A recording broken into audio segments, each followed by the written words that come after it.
नमस्कार, आप देख रहे हैं जनता दर्शन सीजी खबर। जसपुर जिले के कुनकुरी विधानसभा से है। कुनकुरी विधानसभा प्रत्याशी विष्णु देव साय का भाजपा से टिकट मिलने के बाद सबसे पहले साक्षात्कार जनता दर्शन सीजी में खुलकर रखी अपनी बात। दोस्तों नमस्कार, वंदे मातरम, जोहार। मैं हरनंदन चौहान और आपने देखना शुरू कर दिया जनता दर्शन सीजी। हम हैं आज विष्णु देव साय जो भाजपा के कुनकुरी के प्रत्याशी हैं, उनके निवास में हैं। कल से ही जब से भाजपा के प्रत्याशी का घोषणा हुआ है तब से लोगों का उत्साह बढ़ गया है भाजपा कार्यकर्ताओं का। और अभी भी सुबह से देख सकते हैं आप किस तरह से भाजपा के कोने कोने के कार्यकर्ता उनको बधाई देने के लिए आ रहे हैं। हम उनसे मुलाकात करेंगे और उनसे चर्चा करेंगे कि किस तरह रणनीति बनाए हैं और किस तरह से चुनावी रणनीति में जाएंगे यहाँ भाजपा के प्रत्याशी विष्णु देव साय। तो बने रहिए हमारे चैनल जनता दर्शन के साथ। आज हमारे साथ हैं कुनकुरी विधानसभा के प्रत्याशी और कई बार के केंद्रीय मंत्री रह चुके हैं और साथ प्रदेश अध्यक्ष रह चुके हैं। ऐसे नेता जो जैसे ही प्रत्याशी की घोषणा हुई तब से लेकर कुनकुरी विधानसभा नहीं पूरे छत्तीसगढ़ में आतिशबाजी के साथ कार्यकर्ताओं का जिस तरह से लहर और उत्साह बढ़ा है, मानना पड़ेगा कि प्रत्याशी चयन होते ही भाजपा कार्यकर्ताओं में उत्साह की लहर जाग उठी है। मैं सीधे आज भाजपा के प्रत्याशी विष्णु देव साय से आपसे बात करवाऊंगा। सबसे पहले तो सर, आपको भाजपा कुनकुरी की तरफ से प्रत्याशी बनाने से बहुत बहुत बधाई सर। जी, बहुत बहुत धन्यवाद आपको। सर, मैं कई दिनों से भाजपा और आपके कवरेज कर रहा हूँ। जैसे ही भाजपा की प्रत्याशी चयन होती है आपके नाम से, पूरे विधानसभा कुनकुरी में ही नहीं पूरे जसपुर जिले में जिस तरह से कार्यकर्ताओं का उत्साह देखने को मिल रहा है, क्या लगता है सर? देखिए, कल भारतीय जनता पार्टी की दूसरी सूची जारी हुई है और कल 64 लोगों को प्रत्याशी बनाया गया है, जिसमें सौभाग्यशाली हम भी हैं। कुनकुरी विधानसभा से भारतीय जनता पार्टी प्रत्याशी हमको घोषित किया है। और सबसे पहले तो मैं भारतीय जनता पार्टी को और सभी राष्ट्रीय नेतृत्व को और प्रदेश के नेतृत्व को धन्यवाद देना चाहूँगा, जिन्होंने हम पर एक भरोसा किया है, विश्वास जताया है एक कैंडिडेट के रूप में। और मैं निश्चित रूप से पार्टी के भरोसे में खरा उतरने का प्रयास करूँगा। कल हम एक कार्यक्रम में थे दुलदुला विकासखंड के विपतपुर में, वहाँ महिलाओं का एक बड़ा कार्यक्रम था महिला मोर्चा की तरफ से। अभी जो भारत के संसद में हमारे देश के यशस्वी प्रधानमंत्री जी जो नारियों का सम्मान के लिए विधानसभा और लोकसभा में 35% आरक्षण का जो नियम पास किए हैं, उसके बदले में धन्यवाद देने का कार्यक्रम था। और वहीं पर पता चला कि सेकंड सूची जारी हुई है और हमको कुनकुरी से प्रत्याशी बनाया गया है। तो सभी कार्यकर्ताओं में भारी उत्साह आ गया, खुशी की लहर दौड़ गई। उसके बाद हम गांव भी गए, वहाँ दुलदुला में भी डोर टू डोर किए, पतरा टोली, चरईडांड, कुनकुरी, बंदरचुआ। काफ़ी लेट होने के बाद भी कार्यकर्ताओं ने बहुत गर्मजोशी के साथ माला पहनाकर और आतिशबाजी के साथ स्वागत किया। और ये इस बात का प्रमाण है कि कार्यकर्ताओं में भारी उत्साह है और लोग इस बार यहाँ जो कांग्रेस पार्टी की सरकार है उसको बदलना चाहते हैं और भारतीय जनता पार्टी को, नरेंद्र मोदी जी को और मजबूत करना चाहते हैं।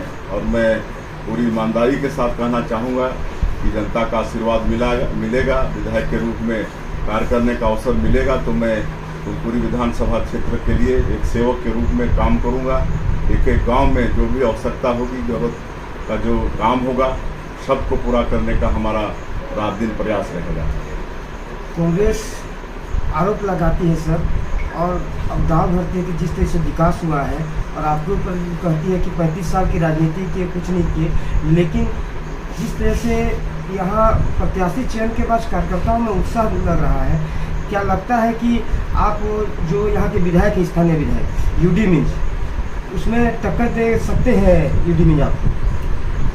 देखिए, जहाँ तक विकास की बात है, विकास का पर्याय ही भारतीय जनता पार्टी है।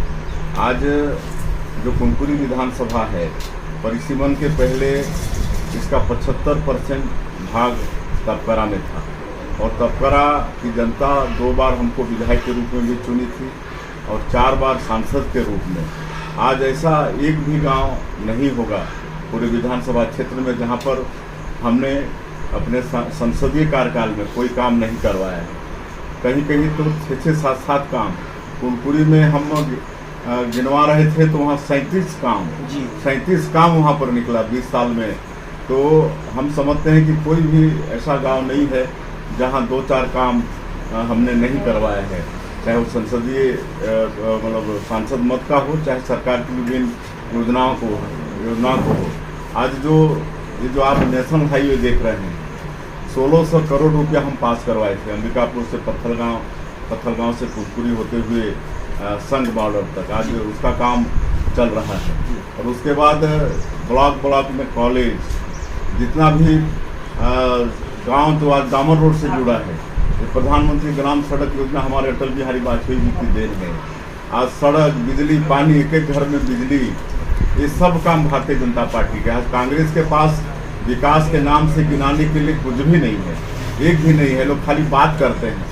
ये कांग्रेस पार्टी की सरकार खाली आंकड़ों में चलती है, इनके पास कहने के लिए है लेकिन धरातल में कुछ भी नहीं है। और इसका खामियाजा निश्चित रूप से इनको आने वाली विधानसभा में मतलब चुकाना पड़ेगा। पिछले 18 के विधानसभा चुनाव में कांग्रेस पार्टी 36 वादा का जन घोषणा पत्र जारी की थी, जिसमें कर्जा माफी से लेकर बेरोजगारी भत्ता से लेकर अनियमित कर्मचारियों को नियमित करने की बात, शराबबंदी की बात, हम लोग जो 2 साल का धान का बोनस नहीं दिए थे वो बोनस देने की बात, ये तमाम तरह के वादे थे। लेकिन आज चुनाव आ गया है दूसरा, एक भी वादा पूरा करने में लोग सफल नहीं हुए, बल्कि पूरे छत्तीसगढ़ को आज गुंडा राज के रूप में बदल दी। आज गुंडागर्दी बहुत बढ़ गई है। आज हमारी माता बहनों का इज्जत सुरक्षित नहीं है। 6000 से ज़्यादा रेप के केस हुए हैं, जिसमें 4000 से ऊपर नाबालिग बच्चियां हैं। तो ये किसी भी प्रदेश के लिए बहुत दुर्भाग्य की बात है। आज छत्तीसगढ़ की राजधानी रायपुर में दिन दहाड़े कि नहीं 2-2, 3-3 बार चाकूबाजी हो रहा है। यहाँ माफिया राज चल रहा है, कोयला माफिया, जंगल माफिया, रेत माफिया, भूमि माफिया, सरकारी जमीनें लोग बेच रहे हैं। तो ये स्थिति यहाँ पर है। आज करप्शन इतना बढ़ा हुआ है, भ्रष्टाचार की कोई भी काम बिना पैसे का हो नहीं रहा है। और जनता, सभी वर्ग इस सरकार से ठगे गए हैं। और छत्तीसगढ़ में एक कहावत चरितार्थ हो गया है कि छत्तीसगढ़ का ऐसा कोई सगा नहीं जिसको भूपेश बघेल ठगा नहीं। आज बिजली बिल हाफ करने की बात करते हैं, आज जितना का मकान नहीं है गरीबों का, उससे ज़्यादा बिजली बिल आ रहा है। तो पूरी तरह से यहाँ के जो मुख्यमंत्री हैं, छत्तीसगढ़ी में जो बोलता है करता कुछ नहीं है, उसको लबरा बोलते हैं। और हम लोग जसूर में उसको ठगरा कहते हैं। तो सबसे बड़ा लबरा और सबसे बड़ा ठगरा छत्तीसगढ़ का कोई है तो आज यहाँ के मुख्यमंत्री भूपेश बघेल हैं। और जनता पूरी तरह से आक्रोशित है।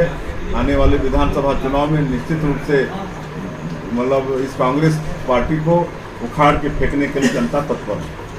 सर, जिस टाइप से भाजपा कोई मुख्यमंत्री का चेहरा नहीं दी है और आप 35 साल, आदमी 5 साल में ही विवाद में होता है, आप 35 साल की राजनीति में आज तक आपने एक दाग नहीं लगाया है। क्या सरकार बनने के बाद इस टाइप से कोई संकेत है क्या कि मुख्यमंत्री का चेहरा बनने योग्य कुछ संकेत मिला है सर? नहीं, ऐसा कुछ नहीं है। पहले तो सरकार हम लोग बनाएंगे, उसके बाद हमारा जो केंद्रीय नेतृत्व है वो तय करेगा कि किसको मुख्यमंत्री बनाना है। सर, घोषणा पत्र कब तक आने की संभावना है? अब घोषणा पत्र समिति अपना काम कर चुकी है, बहुत जल्दी घोषणा पत्र आ जाएगा और बहुत अच्छा रहेगा घोषणा पत्र। जैसे आप बड़े नेता में आते हैं, क्या कुनकुरी के अलावा पूरे छत्तीसगढ़ में दौरा आपका रहेगा सर? देखिए, पहले तो कुनकुरी में फोकस रहेगा, इसके बाद भी जितना संभव होगा कम से कम अपने संभाग में तो जरूर हम जाएंगे। अपना पुराना जो संसदीय क्षेत्र है रायगढ़, वहाँ के सीटों में जरूर जाएंगे। कुनकुरी के तीनों सीटों में क्या संभावना लग रही है सर? हाँ, जसपुर का तीनों सीट इस बार भारतीय जनता पार्टी जीत रही है। पत्थलगांव, कुनकुरी और जसपुर। और पत्थलगांव भी इस बार हम लोग जीतेंगे, कहे कि वहाँ के जो विधायक हैं रामपुकार जी 8 बार के विधायक हैं, 40 साल से विधायक हैं, लेकिन विकास के नाम से अगर आकलन करें तो पत्थलगांव में कुछ भी नहीं है। पिछले 18 के चुनाव में उन्होंने पत्थलगांव की जनता से वादा किया था कि इस बार हमको आखिरी बार विधायक बनाओ, हम पत्थलगांव को जिला बना के देंगे, लेकिन वहाँ की जनता उनको अपना बहुमूल्य वोट देकर विधायक बना दी। उनकी सरकार भी बनी, कांग्रेस की सरकार भी बनी, यहाँ की सरकार और मुख्यमंत्री कई जिला भी बनाए, लेकिन पत्थलगांव को जिला नहीं बनाए। तो इससे समझ में आता है कि इनकी सरकार में कितनी पकड़ है। और भी कोई काम लिखने काम उनके द्वारा हुआ नहीं है। सारा बड़ा जो काम है, आज पत्थलगांव की जनता को पानी पिलाने का काम भी भारतीय जनता पार्टी ने किया है। 14 किलोमीटर दूर मान नदी से पानी लाकर उसको रिफाइंड करके पत्थलगांव के एक घर में नल द्वारा पानी पहुंचा रहे हैं। ये भी भारतीय जनता पार्टी की देन है। तो ऐसे विधायक जो अपने गृह ग्राम को पानी भी नहीं पिला सकते, तो अब जनता उग चुकी है और निश्चित रूप से इस बार विधानसभा चुनाव में रामपुकार जी हारने वाले हैं। हमारे चैनल के माध्यम से कोई संदेश है? एक तो आप मेरा इंटरव्यू लिए उसके लिए धन्यवाद, और मैं समस्त कुनकुरी क्षेत्र की जनता जनार्दन से, मतदाताओं से अपील करना चाहूँगा कि उनका आशीर्वाद मिले, उनका बहुमूल्य वोट कमल छाप में मिले, विधायक के रूप में एक सेवा का अवसर दें। मैं एक सेवक, जिस तरह से हमारे प्रधानमंत्री जी कहते हैं कि हम प्रधान सेवक हैं, उसी तरह से हम भी विधानसभा के सेवक के रूप में काम करेंगे और एक गांव और एक लोगों का जो ज़रूरत होगा, जो आवश्यकता होगी, उसको पूरा करने का एक विधायक के नाते पूरा प्रयास रहेगा। तो ये थे कुनकुरी विधानसभा के प्रत्याशी, पूर्व केंद्रीय मंत्री, पूर्व प्रदेश अध्यक्ष। उन्होंने साफ कहा कि हम कॉन्फिडेंस हैं, कुनकुरी विधानसभा ही नहीं, पूरे जशपुर जिलों के तीनों सीट जीतेंगे और प्रदेश में सरकार बनाएंगे। तो आप हमारे इसी तरह के न्यूज़ के लिए बने रहे हमारे जनता दर्शन सीजी के साथ, और सभी लोग से आशा है कि हमारे चैनल को लाइक करें, सब्सक्राइब करें, शेयर करें। धन्यवाद। जय हिंद।